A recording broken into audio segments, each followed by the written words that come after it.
Hi everyone, this is Tish Aitken, and I'm here to discuss the full moon in Pisces. There's a lot of Neptunian energy in the sky right now, and that can be very creative. It can also be very emotional and very sensitive, and I think all of those emotions and feelings are at play, and I think it's time to, practice self-care and to try to ground yourself, as there is a lot of mutable chaos. That's what I've dubbed today's energy. So to begin with, we've had a lot of Neptunian energy this month already because we've had a cluster of planets in the sign of Virgo, which is a mutable earth sign, and we've had Venus, which is what we value in love, form in opposition to Neptune, and that can bring up truths about what you value, or can be a little bit lost in romance or your feelings.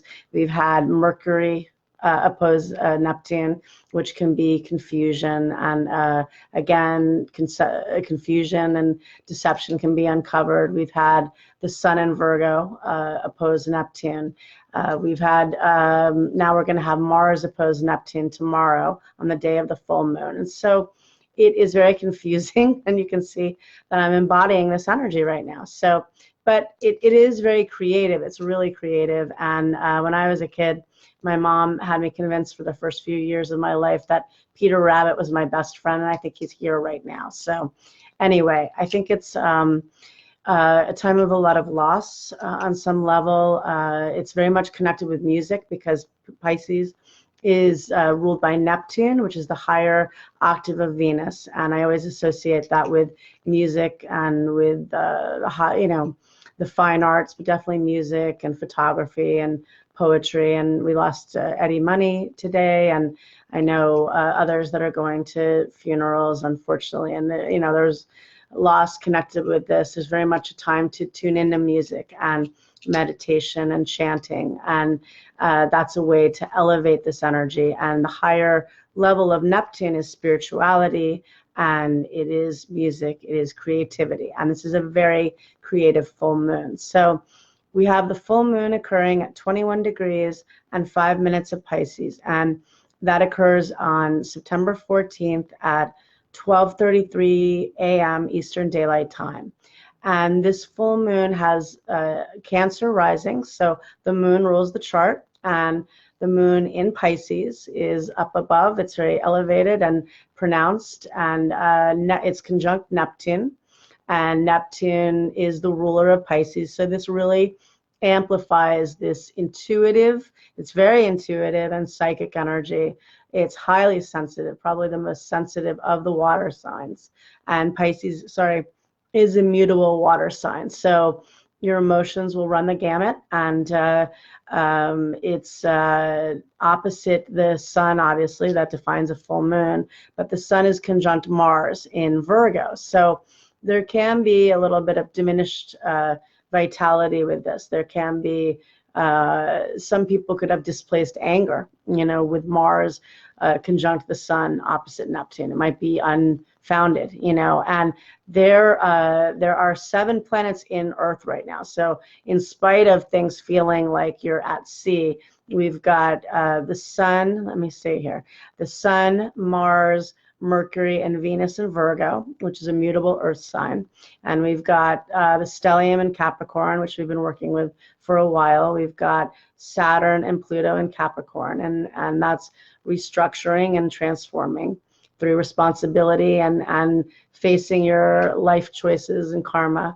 And we have Uranus, how we enlighten ourselves in the sign of Taurus, which is a fixed earth sign. So there is earth to ground us, but we probably won't feel that so much at the moment. So with this full moon, there is, you want to really tap into the creativity, to the spirituality of it, and find ways for you that help you to bring you to that state. So whether it's singing and music, which I think is very recommended with a full moon in Pisces, but conjunct Neptune, some people get their inspiration through running. Some people get it through many forms, but I think chanting, Also, put your crystals out in the full moon. Maybe take an Epsom salt bath or something to clear the energy, because you will be finding that you're more emotionally like a sponge, that you absorb people's energy, and so this might be a time to kind of get rid of that. And Venus and Mercury are conjunct at an anaretic degree, at the final degree of Virgo, so that's very creative too. Venus is, Venus, Mercury, I also connect with music and with kindness, and they're about to change signs tomorrow and enter Libra. So Venus is technically in its fall in the sign of Pisces, and it's going to enter its rulership of Libra tomorrow, later in the day, and Mercury is in its rulership in Virgo, and it's going to enter Libra, where it's good for partnering and diplomacy. So that'll be positive shift, I think. But what was the other thing I was going to say is that all of these, all of this energy in Virgo Pisces is squaring Jupiter in Sagittarius, and so Jupiter aggrandizes all of this energy, and it's a mutable fire sign. So I dubbed this mutable chaos, and I think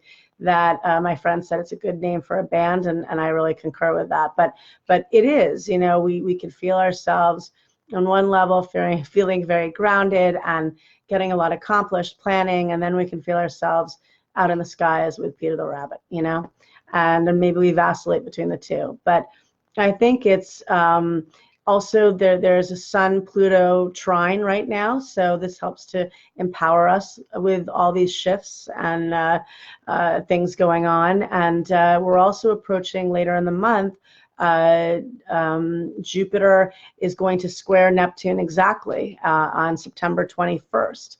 And so they're already only a degree away. So that's also really exaggerating this Neptune. You want to ground yourself and find a higher use of the Neptune. Selflessness, helping others, tapping into your dreams, manifesting work. This is Jupiter and Neptune are both great for manifesting, but with the planets and Earth, it also helps to give, some practical tone to this, and Saturn is about to station direct. It's slowing down, and that is, obviously the opposite type of energy of Neptune. That's really grounding yourself.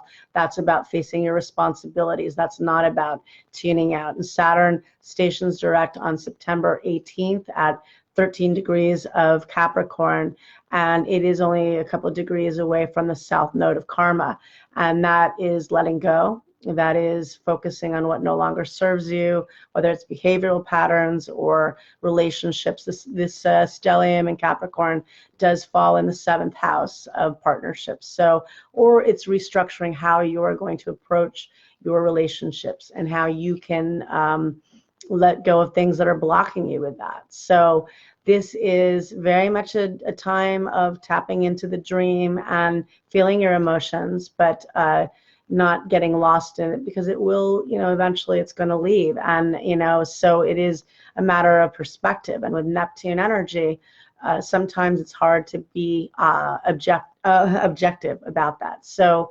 recognizing that, and that the Saturn energy is also really strong with it about to station direct. That's going to help us to anchor things more and proceed more with getting things done. But it's also going to be intense, and especially meeting up with the South Node in Capricorn, which is not going to happen for probably another 28, 30 years, so a long time. So I wish you a lot of luck. It is a very emotional full moon weekend. Some people might feel very tired. Some may be having trouble sleeping. Pay attention to your dreams and your intuition and your insights. And I wish you a lot of luck. Thank you very much. Okay, bye.